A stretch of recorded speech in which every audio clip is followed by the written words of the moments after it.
അതാണ് ഉമുർ അഹിലക്ക. അഹിലിൽ ഒന്നാം നമ്പറുകാര് ആരാണ്? അഹിലിലെ ഒന്നാം നമ്പർ ആരാ? ഭാര്യ. ഭാര്യനെ കൊണ്ട് നിസ്കരിപ്പിക്കുന്ന പറഞ്ഞത് ഉമുർ അഹിലക്ക ബിസ്സലാ. നിന്റെ ഭാര്യയെ കൊണ്ട് നിസ്കരിക്കാൻ കൽപ്പിക്കുക. വസ്തബിർ അലൈഹ, അതിന്റെ മേൽ ക്ഷമിക്ക്. ഇജ് നിസ്കരിച്ചോ. നിന്റെ ഹൈദ് രക്തം മുറിഞ്ഞത് എപ്പോ? ഇജ് ഏത് വക്ത് കളയായി? എന്താ ചെയ്തത്? അവിടെ കൂട്. എന്നാൽ അള്ളയായ ഞാൻ നിന്നോട് റിസ്ക് തരുന്നില്ല. നിങ്ങളെ കുടുംബത്തിന്റെ റിസ്ക് ഞാൻ അങ്ങോട്ട് തരാം. അപ്പൊ നിസ്കാരം എന്നുള്ളത് സബീലു റിസ്ഖാണ്, വരുമാനാണ്. വരുമാനം മുസ്ലിമീങ്ങൾക്ക് ലഭിച്ച മാസം റജബാണ്. അതാണ് റജബ് റഹ്മത്തായത്. നിങ്ങൾക്ക് പറഞ്ഞത് മനസ്സിലായോ? വിഷയത്തെ ഞാൻ കൂട്ടിക്കൊണ്ട് നിങ്ങൾക്ക് മനസ്സിലായോ? പറഞ്ഞത് മനസ്സിലായില്ലേ? നിസ്കാരം വരുമാനാണ്. കാരണം നിസ്കാരം പരലോകം മാത്രമല്ല. നോക്ക്, ആയത്ത് നോക്ക്. നിസ്കാരം എന്നുള്ളത് വരുമാനാണ്. നിസ്കാരം ഫക്കീറാവൂല. ഫക്കീറായാലും ഫക്കീറാവൂല. ഞങ്ങളോട് പറഞ്ഞല്ലോ, ഫക്കീറാണ്, പക്ഷെ അവൻ ആരാവും? മിസ്കീനാവും. ഓനാവശ്യമുള്ളതൊന്ന് കിട്ടും. നോക്ക്, ആദ്യം മുതൽ ولا تمدن عينيك إلى ما متعنا به أزواجا منهم زهرة الحياة الدنيا لنفتنهم فيه ورزق ربك خير وأبقى وأمر أهلك بالصلاة واصطبر عليها لا نسألك رزقا نحن نرزقك والعاقبة للتقوى. മനസ്സിലായില്ലേ? നീ നിന്റെ രണ്ട് കണ്ണുകളും നീട്ടി നോക്കരുത്. ഇലാമാ മത്തഅനാ ബിഹി അസ്വാജം മിൻഹും, ആ ജനങ്ങളെ കൂട്ടത്തിൽ പല ഇണകൾക്കും കുടുംബങ്ങൾക്കും ഞാൻ ചെയ്തു കൊടുത്ത സൗകര്യത്തിലേക്ക് നിങ്ങൾ കണ്ണ് നീട്ടി നോക്കുകയേ വേണ്ട. പിന്നെ ലിനഫ്തിനഹും ഫീഹി, ഞാൻ പലർക്കും സൗകര്യം ചെയ്തു കൊടുത്തത് ആ സൗകര്യത്തിലിട്ട് അവരെ പരീക്ഷിക്കാനാണ്. വരിസ്ഖു റബ്ബിക, നിന്റെ റബ്ബായ എന്റെ റിസ്ഖ് ഖൈറുൻ, അതാണ് ഖൈർ, ഞാൻ പൊരുത്തപ്പെട്ട് തരുന്നത്. വഅബ്ഖ, ആ റിസ്ഖിൽ നീ ഒരിക്കൽ താഴത്തേക്ക് വീഴില്ല. ആ റിസ്ഖ് നിലനിൽക്കും. ആ റിസ്ഖ് നിലനിൽക്കാൻ എന്താണ് വേണ്ടത്? അബ്ഖയോട് തൊട്ട് അടുത്തായിട്ട് അബ്ഖ, റിസ്ഖ് നിലനിൽക്കുക. അതിനെന്താ വേണ്ടത്? അബ്ഖന്റെ തൊട്ട് വാക്ക് എന്താ? വഉമുർ അഹ്ലക ബിസ്സലാ, നിന്റെ ഭാര്യയെ കൊണ്ട് മക്കളെ കൊണ്ട് നീ നിസ്കരിപ്പിക്കണം. വസ്തബിർ അലൈഹ, അവർ നിസ്കരിക്കുന്നുണ്ടോ നോക്കിയിട്ട് ക്ഷമിച്ച് നിൽക്കണം. അത് നിസ്കരിച്ചോട്ട് അങ്ങനെ പോയാൽ പോരാ. മനസ്സിലായോ? കൽപ്പിച്ച് പോയാൽ പോരാ. കൽപ്പനയും പറഞ്ഞു, ഈ അവിടെ ക്ഷമിക്കണം.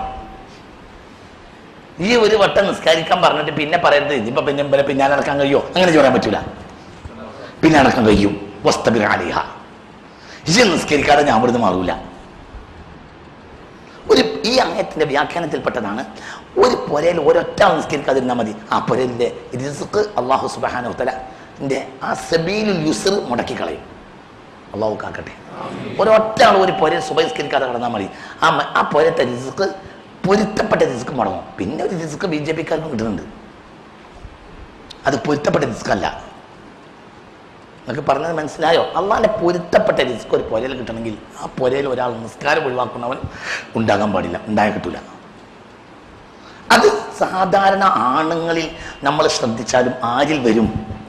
പെണ്ണുങ്ങൾ വരും. വളരെ പ്രശ്നമാണ് പെണ്ണുങ്ങൾ. കാരണം അവർക്ക് രക്തം മുറിഞ്ഞ വിഷയം അവർക്കല്ലാത്ത ഒരാൾക്ക് അറിയില്ല. പിന്നെ അത് അറിയുന്ന ഒരാൾ ഭർത്താവാണ്. അറിയാവുന്നിടത്തോളം അറിയുന്ന ഒരാൾ ഭർത്താവാണ്. പിന്നാലെ കൂടേണ്ടി വരും. പൊതുവെ മനുഷ്യന് കെസ്ലാനാണ്, മനുഷ്യൻ്റെ മടിയനാണ്. കുളിച്ചൊക്കെ ശുദ്ധിയായി എന്ന് വന്നു. അപ്പോൾ അവൾ ഉറപ്പിച്ചു ഇന്ന് രക്തം മുറിയില്ല എന്നാണ് അവളെ പരിശോധനയിൽ അവൾക്ക് മനസ്സിലായത്. അപ്പോൾ അവൾ നിയത്തൊന്നും വെക്കാതെ കുളിച്ചു. സത്യത്തിൽ ഇവളെ കുളി കഴിഞ്ഞിറങ്ങി 10 മിനിറ്റ് കഴിഞ്ഞപ്പോഴത്തേന് ഹൈദ് മുറിയുണ്ടാവും. അത് ശ്രദ്ധിക്കൂല. 1. 2, അവസാന ഹൈദിന്റെ അവസാന ഭാഗം കാര്യമായി പെണ്ണുങ്ങൾ ശ്രദ്ധിച്ചിട്ടില്ലെങ്കിൽ ഹൈദ് മുറിഞ്ഞോ മുറിഞ്ഞില്ല എന്ന് മനസ്സിലാവില്ല. അപ്പോൾ അയിമ കാര്യമായി കൂടണം. ഇതിന്റെ പിന്നിൽ പ്രേരിപ്പിച്ച് ആരും നടക്കണം ആണ്. എന്തുകൊണ്ട്? ഒരാഴ്ച നിസ്കരിക്കാതെ ഇവൾ സ്വാഭാവികമായും ആരായിട്ടുണ്ടാവും? മടിയനായിട്ടുണ്ടാവും.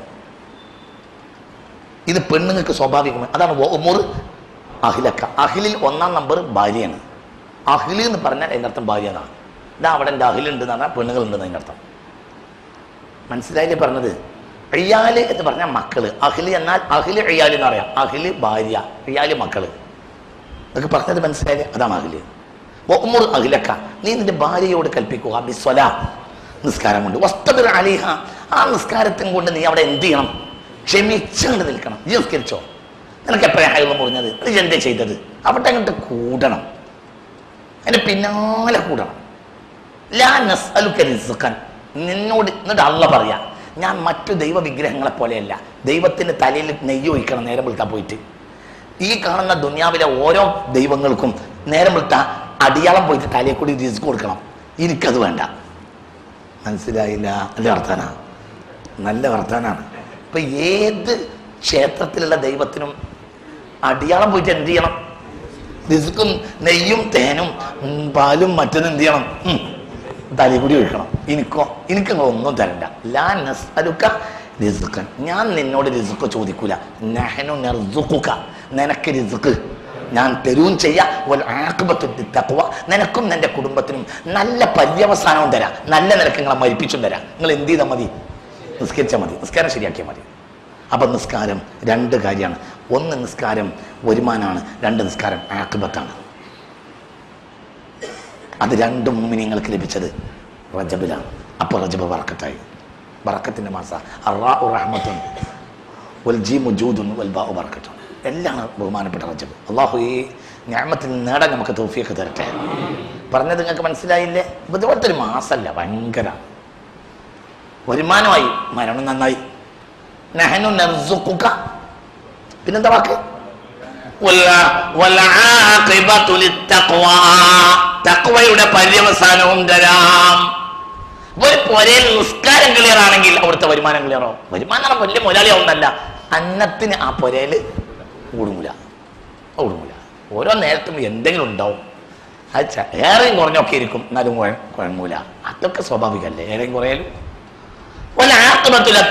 ആ കുടുംബത്തിൽ മരിക്കണവരൊക്കെ ആഖിബത്ത് നന്നായി മരിക്കുകയും ചെയ്യും. പക്ഷെ ആ പൊരയിൽ എന്ത് വേണം? നിസ്കാരം ക്ലിയറാവും. അതിൽ ഭാര്യയുടെ നിസ്കാരം മർമ്മമായിട്ട് ആയത്തിൽ പറയുന്നുണ്ട്. അഖിലിൽ ഒന്നാമത്തെ ആൾ ഭാര്യയാണ്. കാരണം ഭാര്യക്ക് സ്വാഭാവികമായും ഈ പ്രശ്നം വരും. നല്ല പെണ്ണുങ്ങൾക്ക് പോലും വരും. നിസ്കാരം ശ്രദ്ധിക്കുന്ന പെണ്ണുങ്ങൾക്ക് പോലും എന്ത് വരും? ഈ പ്രശ്നം വരും. അല്ലെങ്കിൽ അവർക്ക് സ്വാഭാവികമായും മാസത്തിൽ 1-2 വഖ്തെങ്കിലും കളയോ. മനസ്സിലായ പറഞ്ഞത്? വഖ്ത് കളയോ, ശ്രദ്ധിക്കൂല. ഒന്ന് മടി, 2 ശ്രദ്ധയില്ലായ്മ. അതാണ് നമ്മുടെ അഖിലിനെ പ്രധാനമായി പറയാൻ കാരണം. അവിടെ നിനക്ക് അത് ക്ലിയർ ആണോ നിനയും നിന്റെ പൊരയിലും? പിന്നെ വിഷയം എന്താണെന്നറിയോ? വിഷയം ഭക്ഷണം ആയതുകൊണ്ട് ഒരു വ്യക്തി നന്നായതുകൊണ്ട് ആ വ്യക്തിക്ക് ഭക്ഷണം കിട്ടൂല. കാരണം ഈമാൻ വ്യക്തിപരാണ്, ഭക്ഷണം കുടുംബപരാണ്. മനസ്സിലായില്ലല്ലോ? ഉഷാറിലിരുന്നാലേ ഞാൻ അതിൻ്റെ ബാക്കി പറയുള്ളൂ. അള്ളാഹുവിൻ്റെ അത്വായിൽ ഈമാൻ മനസ്സിലായില്ല. ഭാര്യ മോശമായാലും ഭർത്താവിന് ഈമാൻ കിട്ടും, ഭർത്താവ് മോശമായാലും ഭാര്യക്ക് ഈമാൻ കിട്ടും. പക്ഷേ ഭർത്താവ് മോശമായാൽ ഭാര്യക്ക് തിന്നാൻ കിട്ടൂല. തിരിഞ്ഞില്ലല്ലോ? ഭാര്യ മോശമായാൽ ഭർത്താവിനും തിന്നാൻ കുറവാകും. കാരണം ഭർത്താവിൻ്റെ വരുമാനത്തിൻ്റെ പ്രധാനപ്പെട്ട കാരണം ഭാര്യയുടെ സ്വലാഹിയത്താണ്. ഭാര്യക്ക് ഭക്ഷണം നടക്കണമെങ്കിൽ ഭർത്താവ് നല്ലവനാവുമാണല്ലോ. മനസ്സിലായില്ല? ഇവൻ 100 റുപ്യക്ക് അധ്വാനിച്ചിട്ട് 200 റുപ്യക്ക് കള്ളുടിക്കണമെങ്കിൽ ഓലത്തീറ്റ് നടക്കുവോ? ഇല്ല. പിന്നെ അവൾ സ്വാലിയത്തല്ലെങ്കിൽ ഇവന്റെ വരുമാനം കുറയും. അതാണ് ദീനുള്ള പെണ്ണുണ്ടെങ്കിൽ പൊരയിൽ പുറത്തു പോണ ആണുങ്ങൾക്ക് ജയിക്കാൻ കഴിയും. എന്തേ പറഞ്ഞ പൊരയിൽ ദീനുള്ള പെണ്ണാണെങ്കിൽ പുറത്തു പോകുന്ന ആണുങ്ങൾക്ക് ജയിക്കാൻ കഴിയും. ദീനുള്ള ആണാണെങ്കിൽ പെണ്ണിന് ജയിക്കാൻ കഴിയുന്നല്ല. അങ്ങനെ ഹദീസുകൾ എവിടെയെങ്കിലും കണ്ടിട്ടുണ്ടാ? ഇങ്ങനെ എന്നടാ, എങ്ങനെ?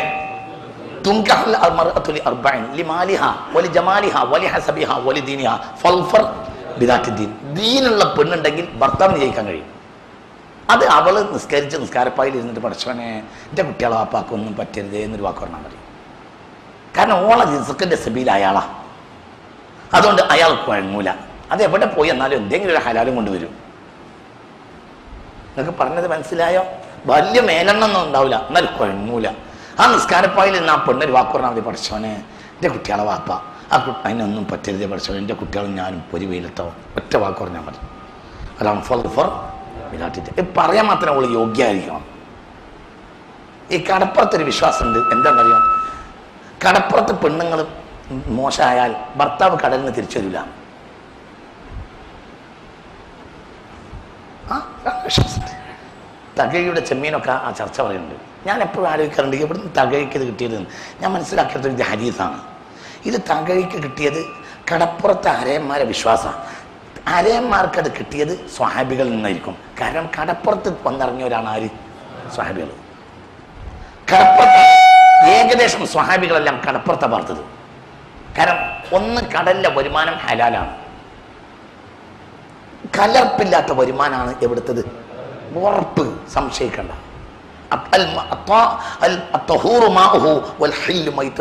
അവിടുത്തെ വെള്ളം തൊഹൂറാണ്, അവിടുത്തെ ശവം പോലും ഹലാലാണെന്ന് പുണ്യ റസൂൽ. കടലിൽ ചത്ത് പൊന്തിയ ജീവയെ വരെ തിന്ന, ഒരു പ്രശ്നമില്ല, ജീവനോടെ പിടിക്കണ്ട, ചത്ത് പൊന്തിയ മതി, തിന്ന. ഒരു വിഭാഗം ആളുകൾ കപ്പലിൽ പോയപ്പോൾ അവർ വെള്ളം ശേഖരിച്ചു. എന്തിനാന്ന് വെച്ചപ്പോൾ അവർ പറഞ്ഞു നബിയെ ഞങ്ങൾക്ക് ഒതു കൊടുക്കാനാണ്. അപ്പൊ റസൂൽ പറഞ്ഞു എന്തിനാ?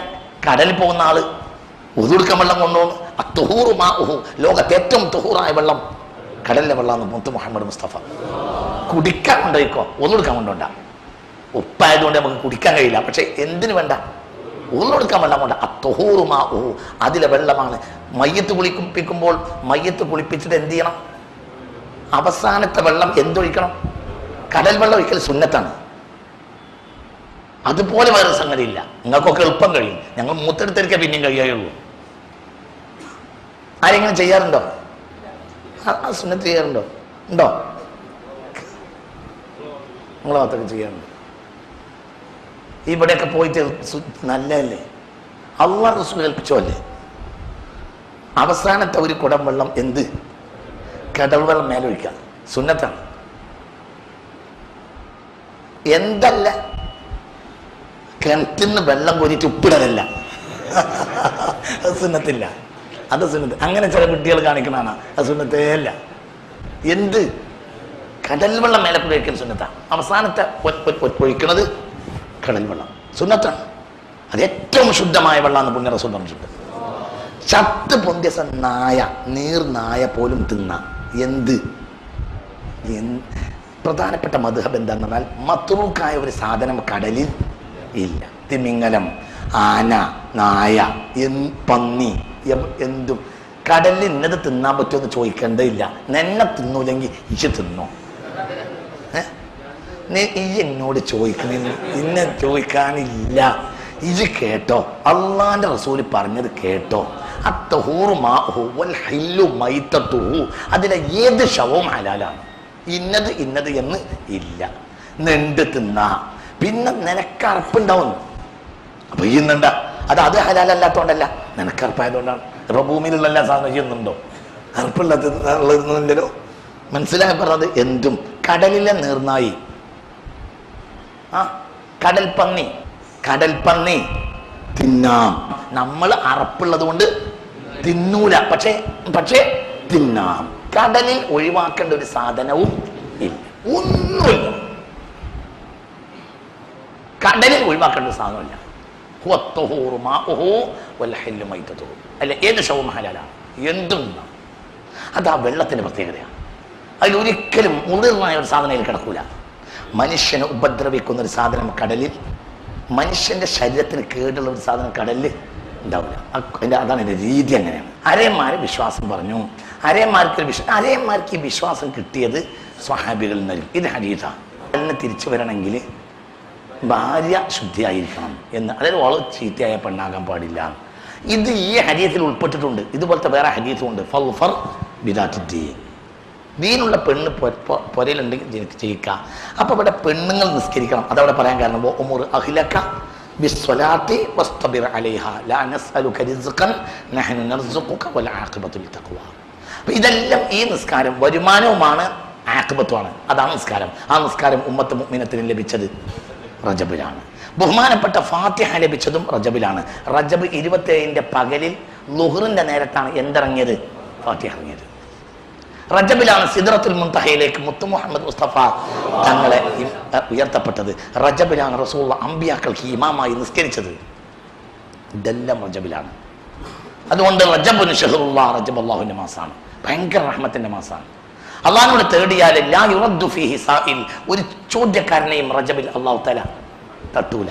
മടക്കൂല. എങ്ങനെ? ലാ യുറദ്ദു ഫീഹി സാഇൽ, ചോദിച്ച ഒരാളെയും റജബിൽ അല്ലാഹു തആല തട്ടുകയില്ല. അള്ളാഹു തൗഫീഖ് നൽകട്ടെ, അള്ളാഹു മുത്തഖീൻ ഉൾപ്പെടുത്തട്ടെ, അള്ളാഹു നമുക്ക് തൗഫീഖ് ചെയ്യട്ടെ. അതോട് പ്രധാനപ്പെട്ട മാസമാണ്, അതെല്ലാവരും മനസ്സിലാക്കി നിസ്കാരം കാര്യങ്ങളിലൊക്കെ ശ്രദ്ധിക്കുക. രാത്രി തഹജ്ജുദ് ആവുക. അള്ളാഹു തൗഫീഖ് തരട്ടെ.